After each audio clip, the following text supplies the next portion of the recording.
Salut la compagnie, c'est Jules Melon et aujourd'hui dans Impro Ciné Critique, j'ai le grand plaisir de vous parler du nouveau long métrage de Pedro Almodóvar sorti ce mercredi en France, qui a déjà été récompensé l'année dernière, donc on l'attendait avec grande impatience, La Chambre d'à côté, donc qui a obtenu le Lion d'Or à la Mostra de Venise, et qui n'est pas un film tourné en espagnol, mais quand même une production espagnole, hein, c'est lui qui s'en est occupé.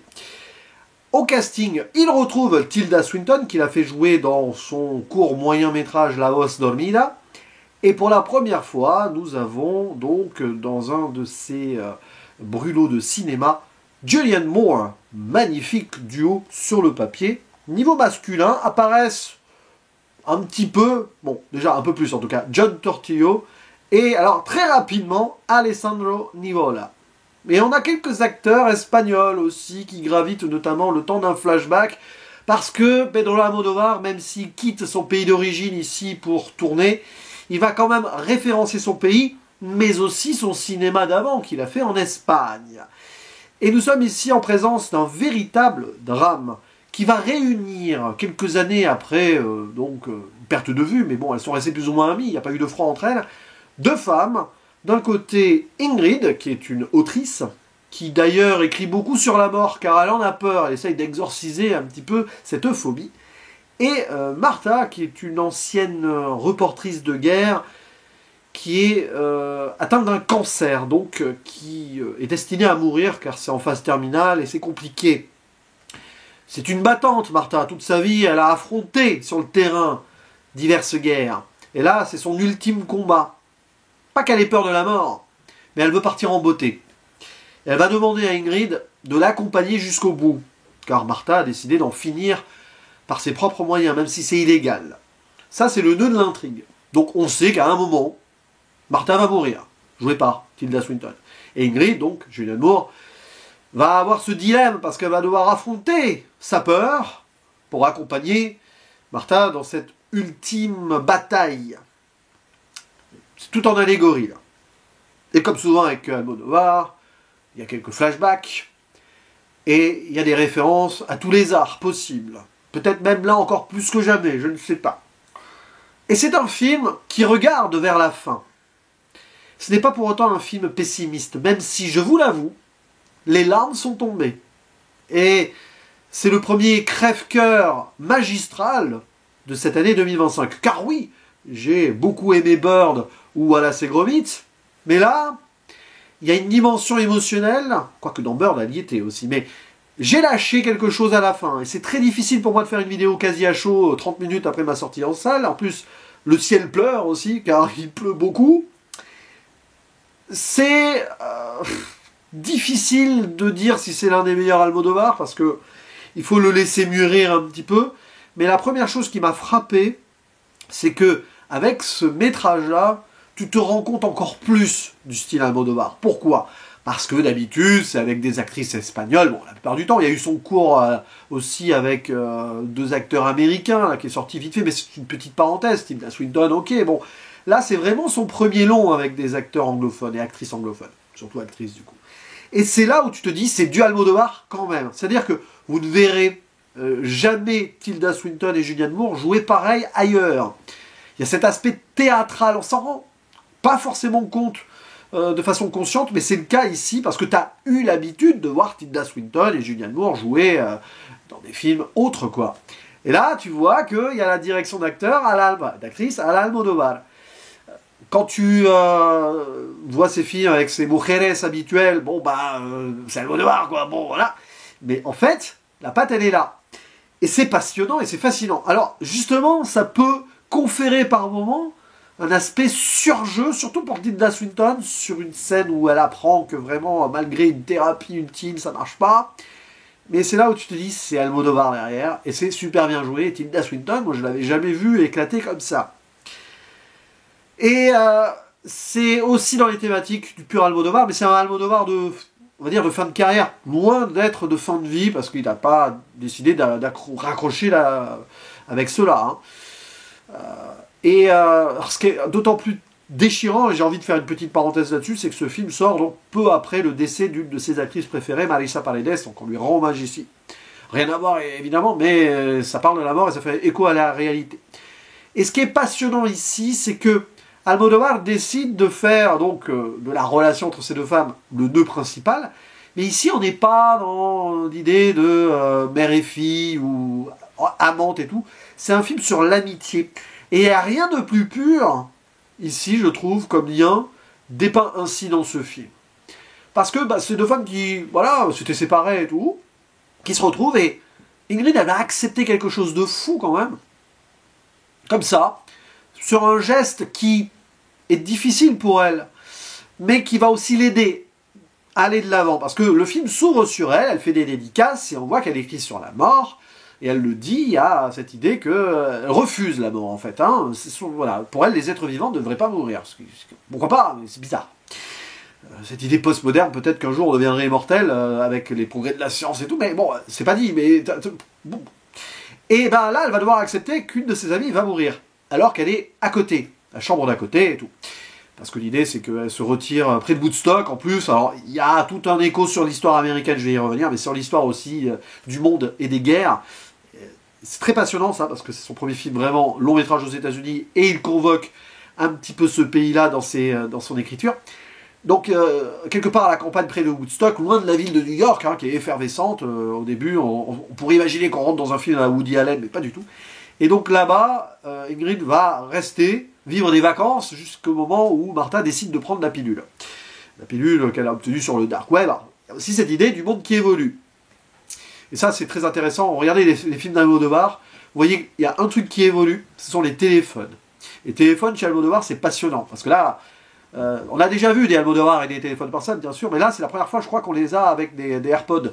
Elle discute souvent là-dessus, comme ça, et c'est des détails comme ça, mais alors, il avance. Hein. Il avance avec aussi son monde. D'ailleurs, il questionne le monde qui avance peut-être vers sa perte ou pas. Ça, je reviendrai après. Et donc, cette relation-là, elle est très forte.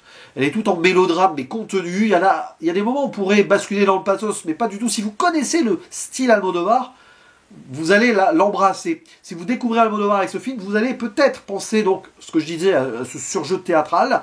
C'est la seule référence au théâtre du film, en fait, ici, parce que d'habitude, le théâtre est référencé directement dans un métrage d'Almodovar, mais pas trop là. Et dans l'idée de, ouais, c'est un peu extravagant par moment, vite fait, mais c'est sûr. Mais si vous n'avez pas vu d'Almodovar avant, bon, ça va vous faire cet effet. Mais si vous en avez vu avant, en fait, c'est très posé ici.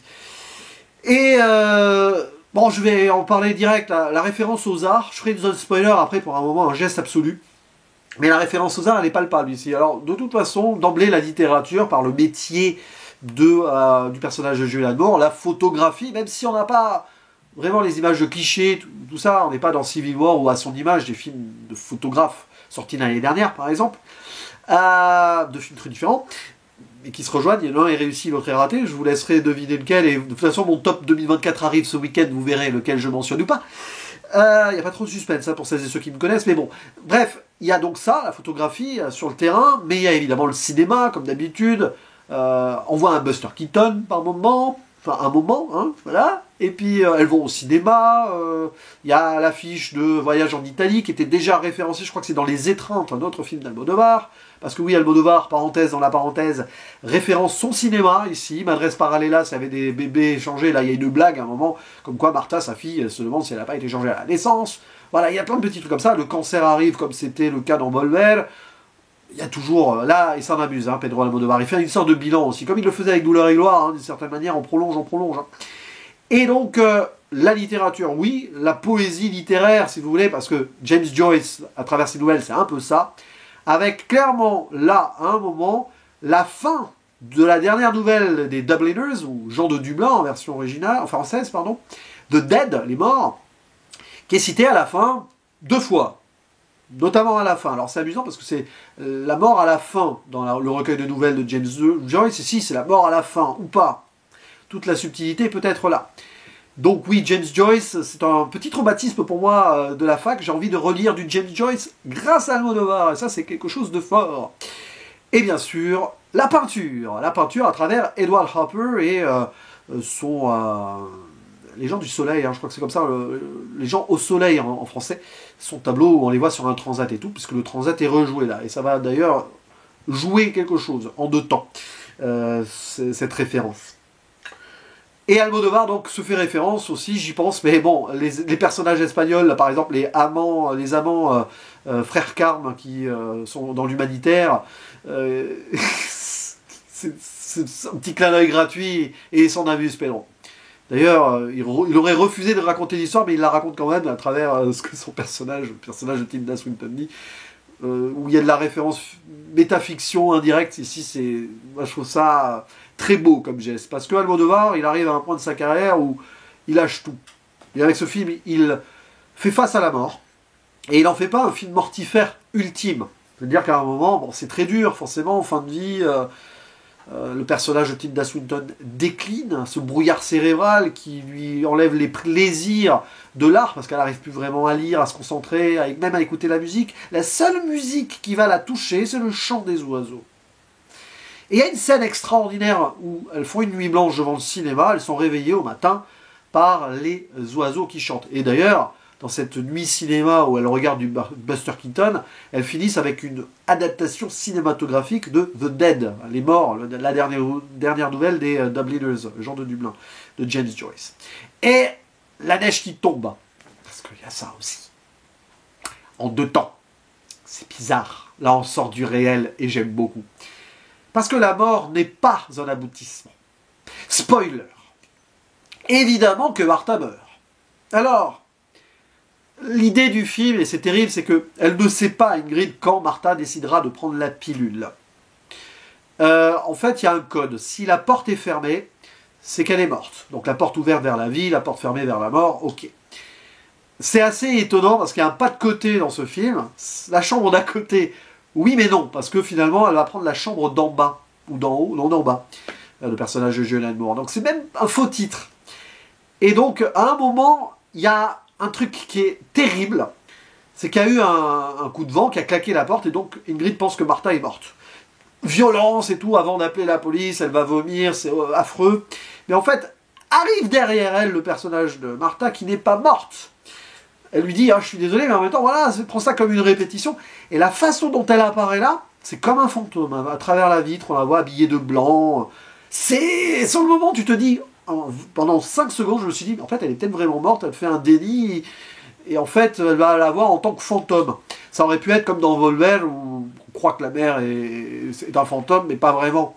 J'ai pensé à ça. En plus, c'est une histoire de mère ici, parce que la fille va intervenir après, hein, j'en parle. Et quand elle décide de mourir, bon, elle va pas faire du sport avec son sport plein de vie, là. Non, Ingrid va pas faire du sport, elle va voir son pote, là, qui est un amant commun des deux femmes, joué par John Turturro. Et ce monsieur, d'ailleurs, qui représente le discours sur l'Amérique. Alors tiens, j'en parle là. Oui, j'en parle pêle-mêle, c'est un procédé critique, comme d'habitude. C'est un film qui parle de l'Amérique. John Turturro, Damien, il joue quelqu'un, donc... Enfin, il est quelqu'un, Damien, qui se rend compte que l'apocalypse arrive, changement climatique, tout ça. Assez pessimiste, donc, et qui combat ce monde néolibéral, etc. Donc, anti-Trump à mort. Et les faits sont là, hein. Pedro Almodovar le dit, en effet, notre monde va pas bien, peut-être, et c'est aussi à cause de ce néofascisme, oui, j'ose dire le terme. Rappelez-vous que Pedro Almodovar a vécu le franquisme. Et voir ce film-là, le lendemain d'un événement qui a beaucoup fait jaser sur les réseaux, et qui en a dit long sur certaines réactions de politiciens qui, visiblement, attachent cette personnalité qui a disparu en mode « Oh, c'était juste un combattant qui faisait des polémiques », eh bien, tiens, voilà. Là, on a un film anti-trumpiste, anti-néofascisme, néolibéral, qui est en train de tuer la planète. Ouais. Et il référence avant, dans un des flashbacks, la guerre du Vietnam. Parce que Martha a eu un enfant, un adolescence, avec un monsieur qui revient de la guerre, et avant de partir et tout, elle lui donne un dernier moment de plaisir. Bon, c'était incontrôlé, et elle va avoir un enfant de lui comme ça. Quelqu'un qui a été traumatisé à mort. Et quand on pense à ça, et qu'après le film se termine près de Woodstock, moi je m'en amuse. Ce n'est clairement pas un hasard. Bon, après on voit Martha aussi sur le terrain, guerre en Irak. Elle en parle, on la voit pas, la guerre de Bosnie, qui l'a traumatisée parce que, bah oui, on voyait comment un peuple se faisait coloniser ou remplacer ou attaquer par une forme de fascisme, donc, hein, Milosevic et compagnie, ça résonne avec l'actualité aussi. Bam! Oui, c'est volontaire, Almodovar, il questionne le monde, il questionne l'Amérique, là où il va tourner, et il le montre en mode antifasciste, avec son geste politique. Et ça fait du bien. C'est un film purement politique, sur l'humain déjà, mais aussi sur le monde qui entoure l'humain. Et donc le monde en train de crever et tout, mais Almodovar se refuse au pessimiste. D'être pessimiste quand même. Parce que Martha meurt, oui. Alors il y a un petit entracte presque qui m'a fait peur avec cet inspecteur de police qui démarre une enquête, il a un doute, parce qu'Ingrid, bah oui, on sait, elle était au courant, mais elle devait faire semblant. Presque à un moment, on se croirait dans un film de Clint Eastwood, mais c'est vite balayé. Le personnage d'Alessandro Nivola, il a qu'une scène. Juste le temps de nous montrer que c'est un fou de Dieu à l'américaine, probablement très pro-trumpiste avec qui va, machin et choses. Donc le discours est là. D'ailleurs, visiblement, il a été infect avec l'avocate qui va porter plainte. Faites ruminer ça dans votre tête, il y a plein de petits trucs dans le film comme ça. Mais donc, Martha est morte, certes, mais on appelle la fille avec qui elle avait rompu, enfin, la fille qui a jamais pu avoir ce contact avec la mère parce que l'absence du père.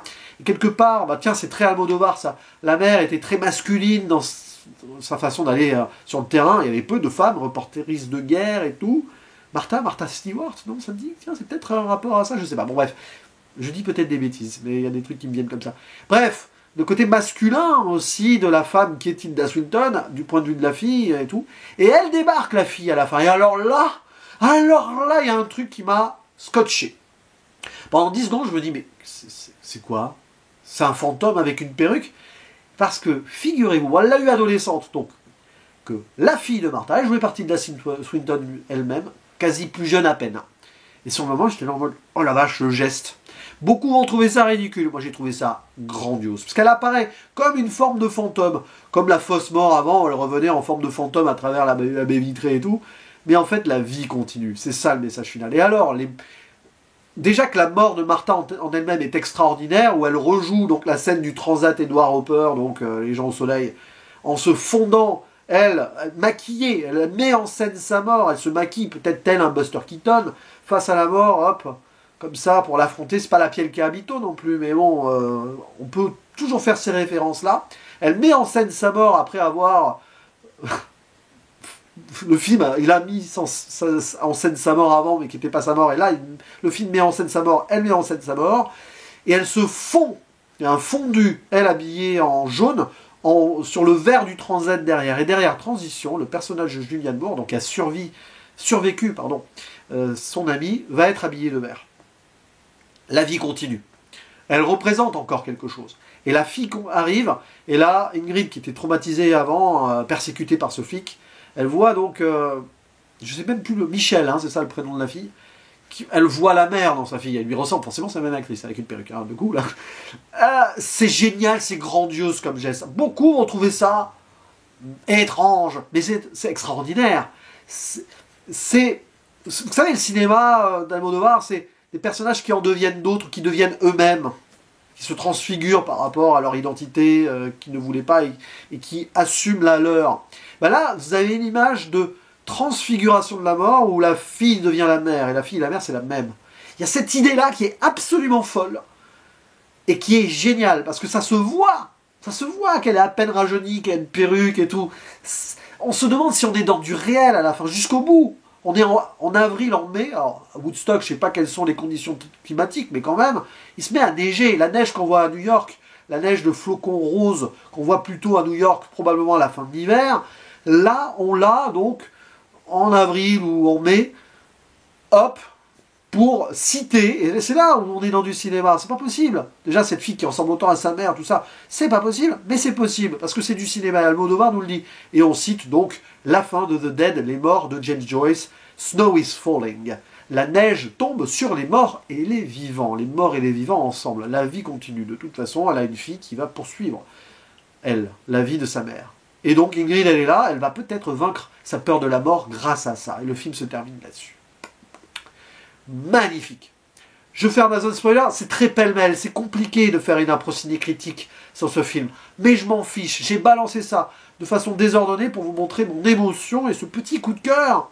Parce que je sais que j'en reparlerai bientôt, probablement sur la 7e illusion. Donc ça va être bien de pouvoir poser d'ici là. Là, j'ai exorcisé ce que j'ai ressenti. C'est un grand Pedro Almodovar, ce film. Oui, il mérite ce qu'il a eu à la Mostra de Venise, c'est-à-dire le Lion d'Or. Oui, il est meilleur que Madres Paralelas, c'est clair. Douleur et gloire m'avait fait un énorme effet aussi. On est à peu près à ce niveau. C'est immense. Ça se place dans sa filmographie, ça tente autre chose, ça va de l'avant, tout en réfléchissant sur le passé. Et ça réfléchit sur la condition humaine de la mort face à la vie et au monde qui nous entoure, qui ne va pas forcément mieux que cette mort qui arrive. Mais il y a toujours un après tout. Pourquoi pas espérer et continuer, même au-delà de notre propre vie, à travers les gens qui restent. Et la neige pourra toujours tomber. Voilà. N'hésitez pas à dire en commentaire ce que vous pensez de ce film, de tout ce que je n'ai pas dit, le code des couleurs aussi, bien sûr, la composition qui accompagne super bien sans trop en faire d'Alberto Iglesias, le montage qui est très particulier, les montages au moment où on jump cut vraiment d'une scène à l'autre, on croit que c'est la suite de la conversation, mais c'est plus tard à un autre endroit, là, cette scène de cinéma qui se finit dans un bar, c'est une continuité qui n'en est pas une, il y a des idées de cinéma là-dedans, le film est excellent, franchement, je pense.